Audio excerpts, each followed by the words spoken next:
Այս արագությամբ հարվածի պահին երեխային գրկած ծնողը ցավոք չի կարող այնքան ամուր պահել նրան, ինչպես կպահեր քարսիթը։ Գրկում ապահովը երեխան լաց է լինում, չի նստում, նման արդարացումները ճակատագրական են դառնում։ Բախման պահին ծնողը իր քաշով պարզապես հարվածում է երեխային։ Մարդիկ, որ ասում են երեխային ուզեցի նստացնեմ, քարսիթ չնստեց, դա ինձ համար ոնց որ ասես երեխային ուզեցի,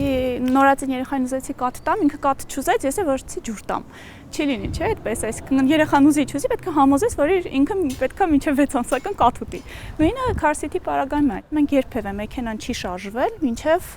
ինքը իր քարսիթում նստած կոչկված չի եղել։ Սոցցանցում տարածված այս լուսանկարը եւս մեկ ապացույց է։ Մեքենան ջարդոնի է վերածվել, բայց նստատեղերը մնացել են անվնաս, երեխաներն էլ ողջ։ Վթարներից տուժած երեխաները, ովքեր չեն եղել ամրակապված, ունեցել են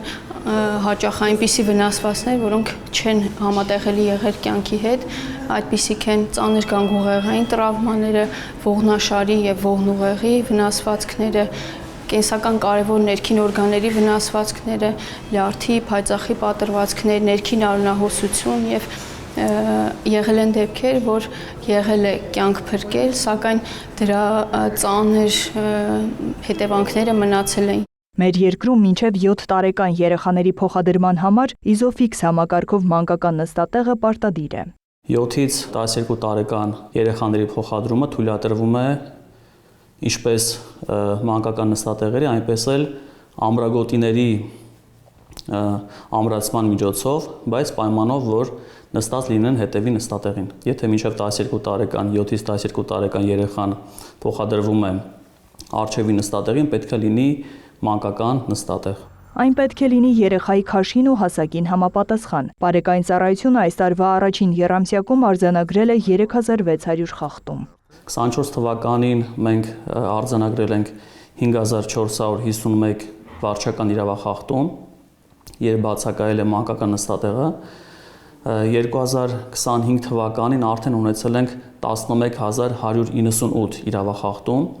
այսինքն մոտավորապես կրկնակի քանակությամբ,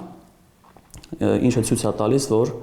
բավական հետևողական աշխատանք է տարվում այդ ուղղությամբ, հասկանալով նաև հնարավոր վտանգները, հատկապես վթարների դեպքում։ Նստատեղի բացակայության դեպքում վարչական իրավախախտումների վերաբերյալ օրենսգրքով նախատեսված է 5000 դրամ տուգանք փոխադրողի համար։ Իդեպ օրենքը տարածվում է բոլոր վարորդների վրա, անկախ նրանից տաքսի ծառայություն են մատուցում, թե վարում են սեփական մեքենան։ Բոլորը պարտավոր են փոխադրումները իրականացնել սահմանված կարգով։ Մեր թվարկված վարչական իրավախախտումների մեջ կան նաև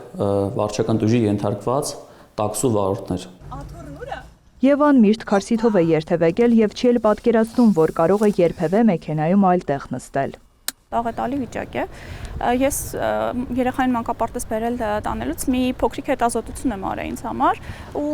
նկատել եմ, որ առավելագույնը, ես նույնիսկ առավելագույն թիվ եմ ասում, 10%-ն է ծնողների երեխաներին իր քարսիթում նստած բերում։ Մեծ մասը նույնիսկ նկատում եմ, որ առաջին հենց դիմացի նստարանին են երեխաները նստում ու այդ տեսանկյունից ես ուղղակի չեմ հասկանում ծնողներին, որովհետև մենք մեզ դիրքավորում ենք որպես երեխայասեր ազգ, բայց ամենա այդ բազային անվտանգության կանոնը երեխայի անվտանգության հետ կապված մենք չենք պահում փաստորեն։ Այս ամենը փաստում է, քարսիթը ընտրություն չէ, այլ պարտադիր պայման, երբ մեքենայում երեխա կա։ Նարեկ Ոսկանյան, Մհեր Կիրակոսյան, Հովհաննես Քյոսեյան, Լուրեր։